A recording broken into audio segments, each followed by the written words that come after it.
सबसे पहली ये आपको जो स्लाइड दिख रही है ये आपके लाइफ प्रोसेस का सेकंड सेक्शन है, that is respiration.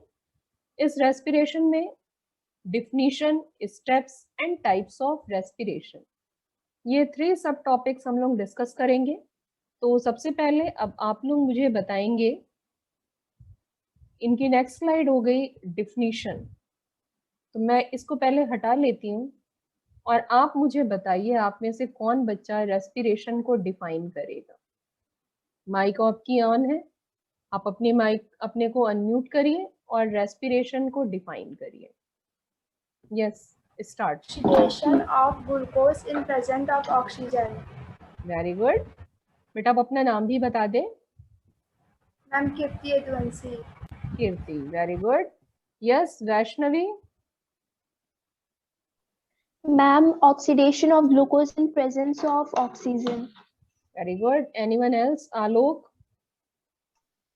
The process of releasing energy in the food is called respiration. Okay. Shreya? Ma'am, breakdown of glucose in presence of oxygen to release energy. Very good, Shreya. Next is Purvi and Rimi. Yes, Purvi? Oxidation of glucose in presence of oxygen is called respirations. Very good. Yes, Devyansh? Ma'am, oxidation of glucose in the presence of oxygen to release energy. Yes, Priyanshu?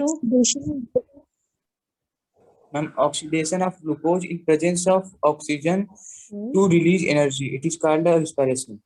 Very good.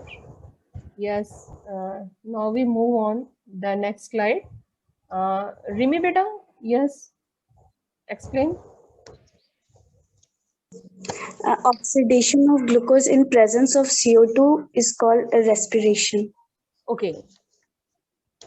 Now we move on the next slide. Yes. Here is the definition of respiration.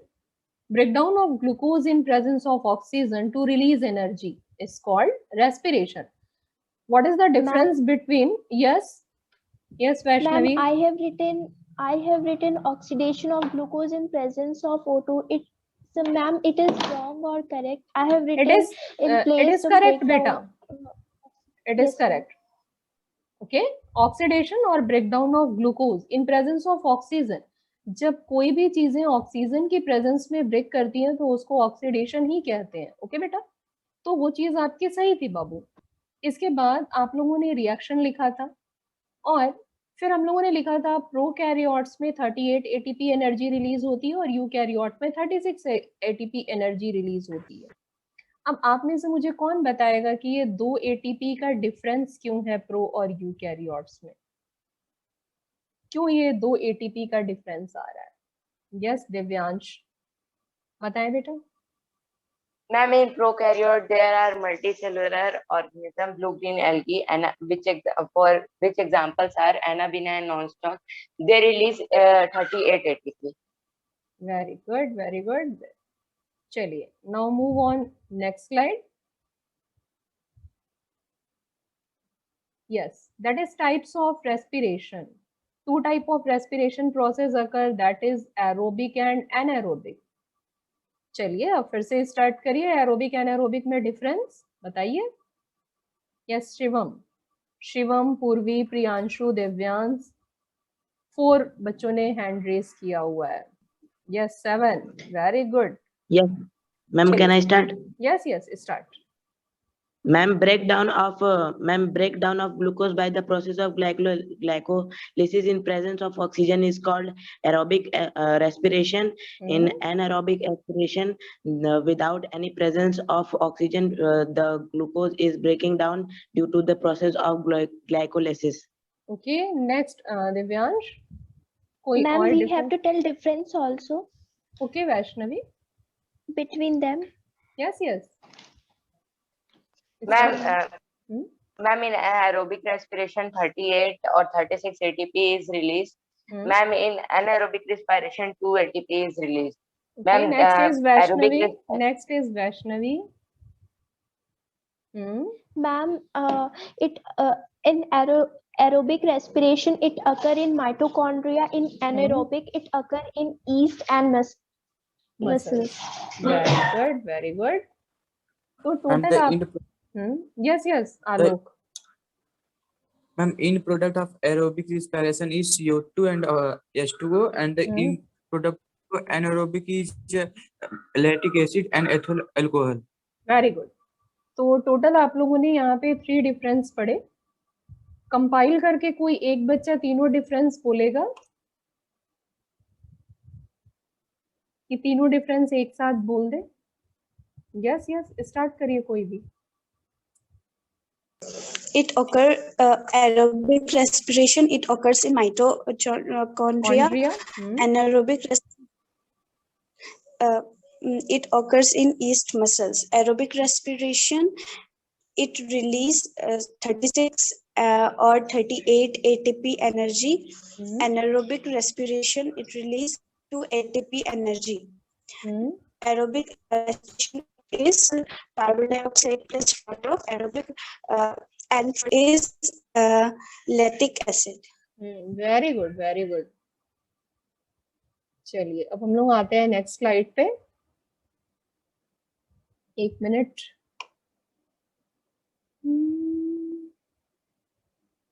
Yes, it's steps of glucose breakdown.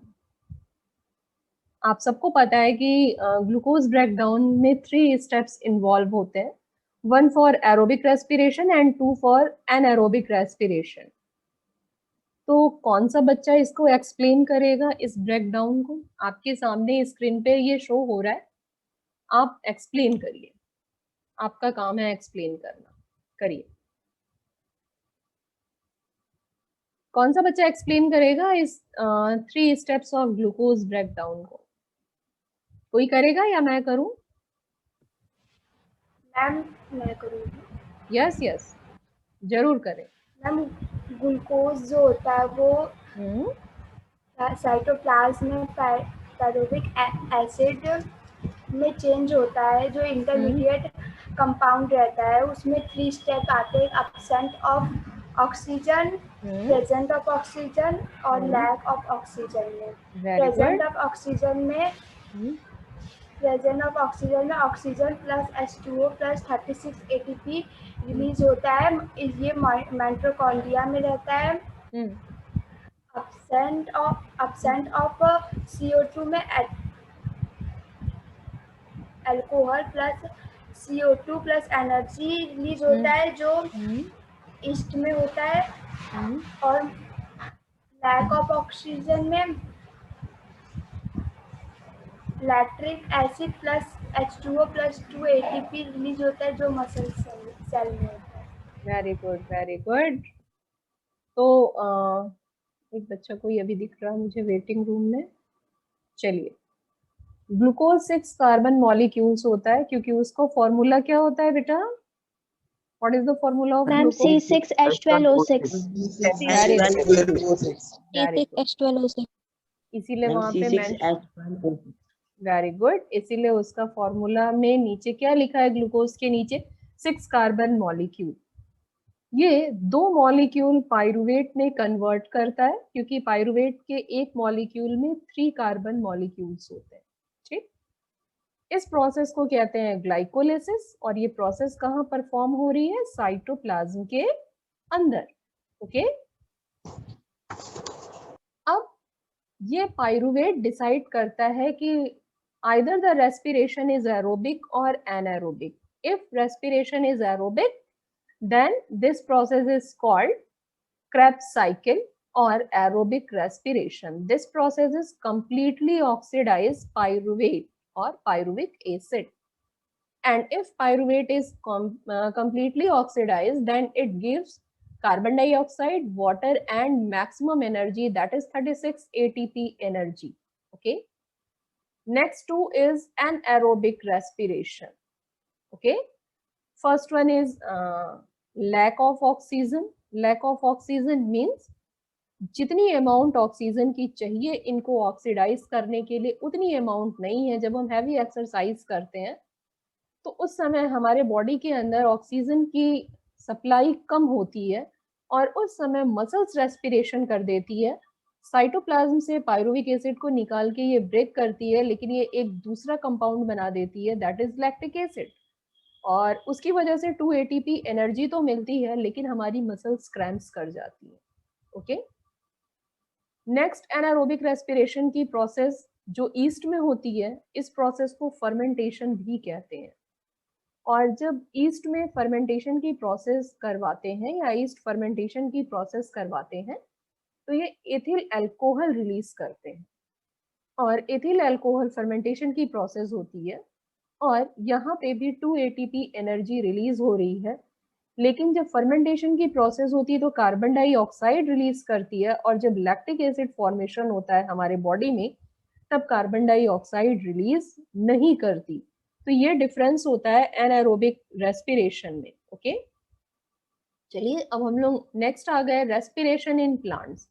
Plants में respiration की process कैसे perform हो रही है, क्योंकि बहुत से लोगों में कंफ्यूजन होती है कि प्लांट्स जब दिन में रेस्पिरेशन करते हैं तो कार्बन डाइऑक्साइड लेते हैं, और रात में जब रेस्पिरेशन करते हैं तब वो कहीं ऑक्सीजन लेते हैं। ओके, तो इसको आप डायग्राम के थ्रू क्लियरली समझ सकते हैं कि जब भी रेस्पिरेशन होगी तो वो ऑक्सीजन ही लेगा, चाहे वो डे टाइम हो या वो नाइट टाइम हो। ओके, और ये इस ऑक्सीजन और इन्होंने जो फूड मॉलिक्यूल्स बनाए हुए हैं स्टार्च के फॉर्म में स्टोर किया हुआ है, उस ग्लूकोज को ये ब्रेक करते हैं माइटोकॉन्ड्रिया के अंदर, और जब ये माइटोकॉन्ड्रिया में रिलीज प्रोसेस परफॉर्म करवा लेते हैं तो इस प्रोसेस से कार्बन डाइऑक्साइड रिलीज हो रही है, वाटर रिलीज हो रहा है। डे का टाइम है इसीलिए लाइट एनर्जी यहाँ पे शो किया मैम है। जो प्लांट होते हैं, जी बेटा बताएं, पूछे आलोक। मैम जो प्लांट होते हैं क्यों, मैम जो प्लांट होता है क्यों नाइट टाइम में अधिक ग्रो करता है? नाइट टाइम में अधिक ग्रो करता है, ये पूछ रहे हैं आप आलोक? Yes ma'am. ओके, तो सबसे पहली Yes, चीज ma'am. तो जो प्लांट नाइट में ग्रो ज्यादा करते हैं वो डेजर्ट एरिया के प्लांट्स होते हैं। दूसरी चीज, जो डे टाइम प्लांट होते हैं, जो डे टाइम में अपनी फोटोसिंथेसिस की प्रोसेस स्टार्ट कर लेते हैं, नाइट में वो उस फोटोसिंथेसिस की प्रोसेस को कंप्लीट करते हैं। तो जब कंप्लीट किया तो उसी समय उनको अपने अंदर उतने फूड मॉलिक्यूल्स मिले, वो ग्लूकोज मिला, स्टार्च मिला, जिसको कन्वर्ट करा के वो सेल डिवीजन ज्यादा से ज्यादा करवा सकते हैं। और ऐसा आपका मानना गलत है कि केवल नाइट टाइम में प्लांट्स की ग्रोथ होती है। वैसे प्लांट्स की ग्रोथ के लिए रिस्पॉन्सिबल होते हैं मेरिस्मेटिक टिश्यू, जिसमें लगातार सेल डिवीजन होती है। तो सेल डिवीजन कोई पर्टिकुलर टाइम पे नहीं होती कि नाइट में ही सेल डिवीजन मैक्सिमम होगी और उनकी ग्रोथ होगी। ओके, इसको भी जरा क्लियर कर लें कि सेल डिवीजन की वजह से कहीं पे भी ग्रोथ होती है, आइदर इन प्लांट्स और एनिमल्स और इन ह्यूमन बीइंग। तो ग्रोथ के लिए रिस्पॉन्सिबल है सेल डिवीजन, और सेल डिवीजन कभी भी डे या नाइट में डिवाइडेड नहीं है।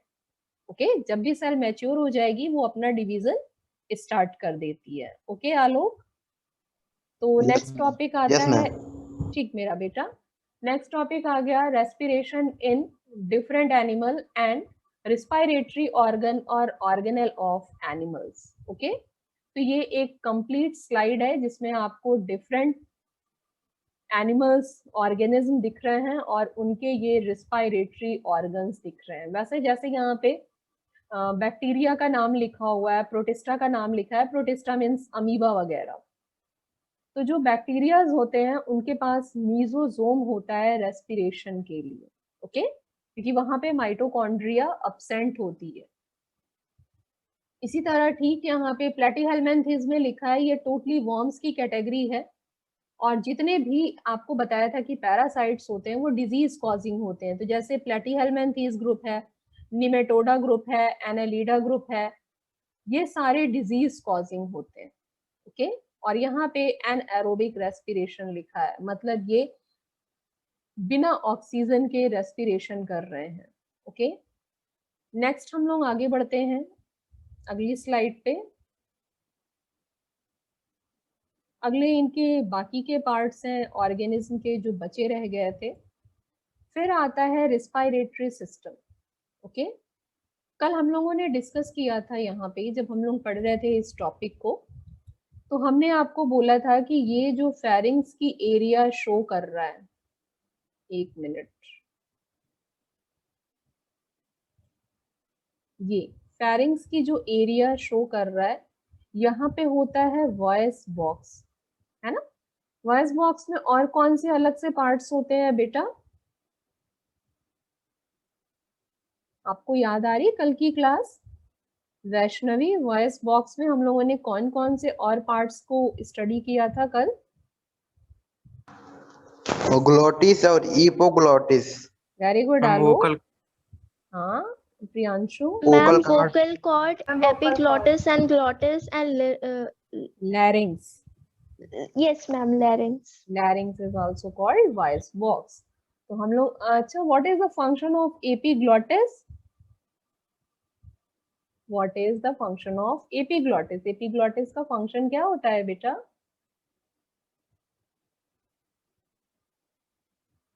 किसी को पता है बेटा what is the function of epiglottis? Epiglottis का फंक्शन होता है to avoid the entry of food in windpipe. एक आपको कल स्ट्रक्चर बताया था, एक स्लिट लाइक स्ट्रक्चर होता है, फ्लैप लाइक स्ट्रक्चर होता है कार्टिलेजिनस का, जिसका मेन काम क्या होता है कि जब हमारे फेरिंग्स में, क्योंकि फेरिंग्स में फूड और विंड पाइप दोनों है, तो जैसे ही हम लोग फूड को स्वेलो कर रहे हैं तो वो फूड हमारे विंड पाइप में न जाए, वो फूड पाइप में जाए।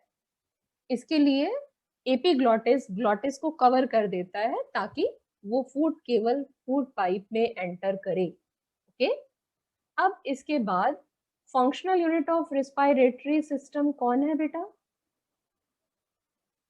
ह्यूमन बीइंग में रेस्पिरेटरी सिस्टम में functional Ma'am, unit, alveoli. Very good, very good Kirti, Ma'am, और alveoli. Good, alveoli. और एल्व्यूलाई क्यों है functional unit? Why alveoli is called functional unit? क्यों?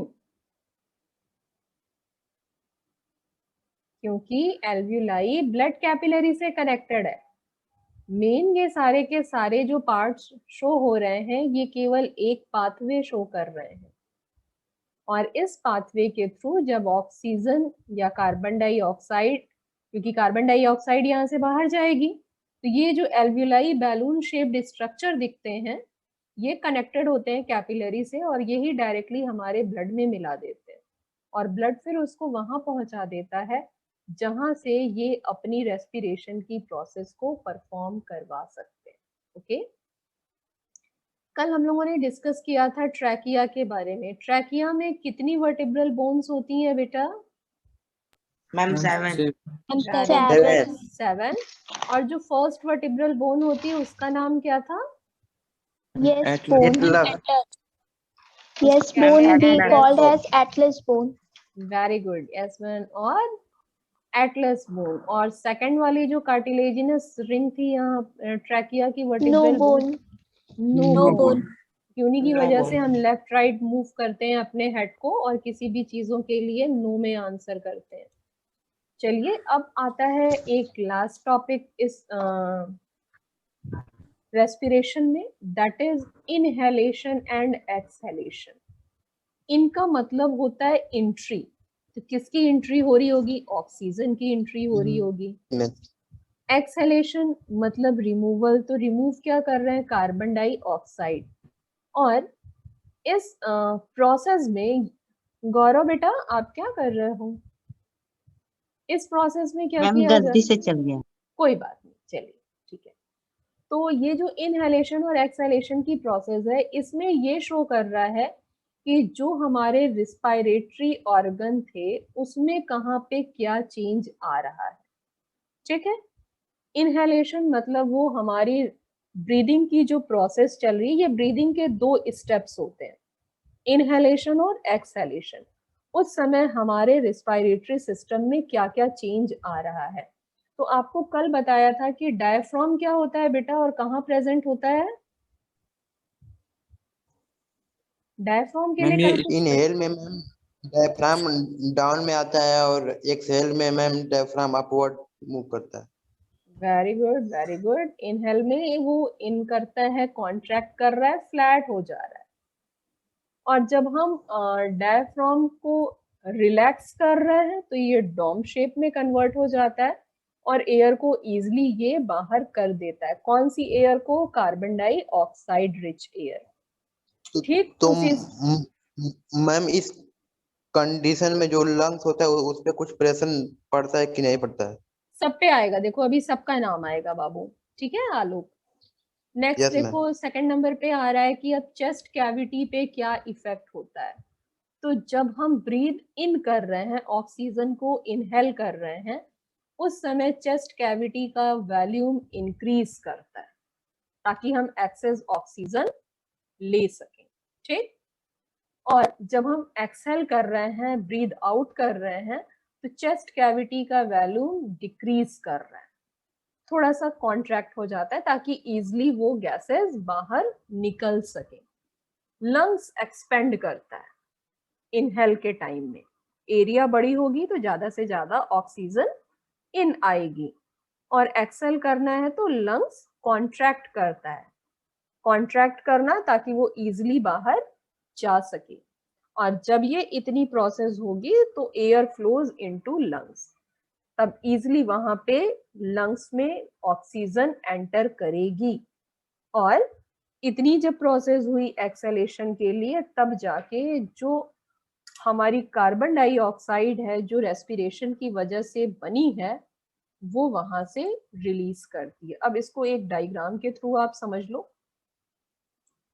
अब आपको ये डायग्राम आपकी स्क्रीन पे शो हो रहा होगा कि इनहेलेशन और एक्सहेलेशन में क्या चेंज आ रहा है। ठीक है।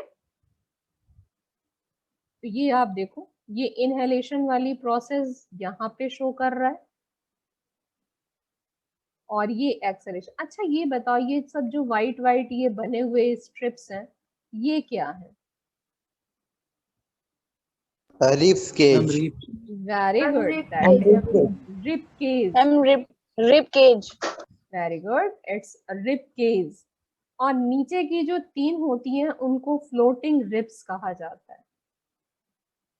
ठीक। ये जो इधर आ रही हैं, ये वाली ये फ्लोटिंग रिब्स हैं। और यहाँ पे देखो आपको ये रेड कलर में डायफ्राम शो कर रहा है। यहाँ पे ये डायफ्राम को एक दूसरा नाम भी दिया जाता है, क्या? Dividing septa. किसको डिवाइड करता है? किसको डिवाइड कर रहा है डिवाइडिंग सेप्टा, बताइए। लंग्स। क्या? Ma'am thoracic cavity to abdomen. Ma'am thoracic cavity को। Very good. नवनीत ने बोलना ही स्टार्ट किया, लेकिन दूसरे ने जैसे ही बोला वो तुरंत चुप हो गया। क्यों नवनीत, बताओ बेटा। सही बोल रहे थे। Ma'am thoracic cavity to abdomen. Very good. Thoracic cavity to abdomen, इनको ये सेपरेट करता है, इसलिए इसको सेपरेटिंग सेप्टा भी कहते हैं। चेस्ट कैविटी मतलब जो ऊपर के चेस्ट तक के पोर्शन होते हैं वो थोरेसिस कैविटी कहे जाते हैं। जहां से आपकी स्टमक की एरिया स्टार्ट होती है वो एब्डोमेन एरिया कही जाती है। ओके। और इसी में आपके ये 2 पार्ट्स प्रेजेंट होते हैं और उनमें देखो ये चेंजेस आ रहे हैं, है ना, ये आपको चेंजेस शो हो रहे हैं। और इसी को अभी हम लोगों ने टेबुलर फॉर्म में डिफरेंस को भी देखा कि क्या यहाँ पे डिफरेंस आ रहा है। कभी कभी लोग कहते हैं, जैसे आप खुद जब फील करते हो। अच्छा ये बताओ, कितने लोगों को लगता है कि जब हम ब्रीथ इन कर रहे हैं आपको क्या लगता है, डायफ्राम ऊपर जा रहा है कि नीचे जा रहा है? बताइए जरा ननमुनू। मैम नीचे जा। नीचे जा रहा है। और कुछ लोग ऊपर जा रहा है। कितने लोगों को लग रहा है इस समय ब्रीथ करके कि हमारा चेस्ट ऊपर जा रहा है कि नीचे जा रहा है? जरा हाँ कर लीजिए एक बार आप। वीडियो तो मोड पे है नहीं, आप सब एक बार जरा प्रैक्टिस करके दे। मैम कंफर्म हो गया। क्या? मैम डाउनवर्ड में जा रहा है। मैम जब सांस सृजन का ऊपर जा रहा है, आलोक का नीचे जा।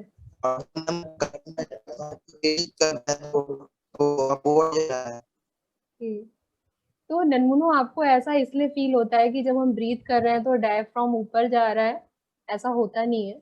आलोक सही बोल रहा था, जब हम ब्रीथ इन करते हैं तो डायफ्राम डाउनवर्ड जाता है ताकि एरिया बढ़ा सके। और हमको ऐसा फील क्यों होता है, क्योंकि अभी आपने पढ़ा था वहां पे चेस्ट कैविटी जो होती है वो कॉन्ट्रैक्ट हो रही थी ना और रिलैक्स कर रही थी। हम लोगों ने अभी पढ़ा था थोरैसिस कैविटी, और वहां पे डिफरेंस पढ़ रहे थे कहाँ कहाँ चेंज आ रहा था। उस वजह से आपको लगता है वो चेंज कहाँ पे आ रहा था, वो थोरैसिस कैविटी में चेंज आ रहा था, चेस्ट कैविटी में चेंज आ रहा था, और उसकी वजह से आपको लगता है नहीं नहीं हमारा डायफ्राम ही ऊपर जा रहा है और डायफ्राम नीचे जा रहा है। तो मतलब आप ध्यान कर लें, इनहेलेशन होगा तो डायफ्राम नीचे आता है, मतलब हम इनहेल कर रहे हैं, डायफ्राम एरिया मैम जब हम बढ़ाएगा। क्या मैम आलोक? जब हम लोग नाक से सांस लेते हैं, जब माउथ से सांस लेते हैं, तो क्या दोनों में क्या डिफरेंस होता है? किससे? माउथ और नॉस्ट्रल से? जब हम नॉस्ट्रल से ब्रीद इन करते हैं तो मतलब वो जो गैसेस जा रही हैं वो फिल्टर होके वार्म होके जा रही हैं, ठीक, क्योंकि वहां पे म्यूकस, ब्लड कैपिलरी और एयर प्रेजेंट है जो कि ये काम करवा रहे हैं। जब हमने माउथ से इनहेल किया तो वहां पे एयर हमारी वार्म भी नहीं होती, फिल्टर भी नहीं होती है, तो हमारी रिस्पायरेटरी ट्रैक्ट जो होती है वो धीमे धीमे कोलैप्स होती है, और वो हमारी रिस्पायरेटरी ट्रैक्ट के लिए सही नहीं है। ओके, इसीलिए हमेशा डॉक्टर एडवाइस करते हैं या कोई भी बोलता है कि आपको ब्रीथ करना है तो आप माउथ से ब्रीथ न करें, नॉस्ट्रिल से ब्रीथ करें। ओके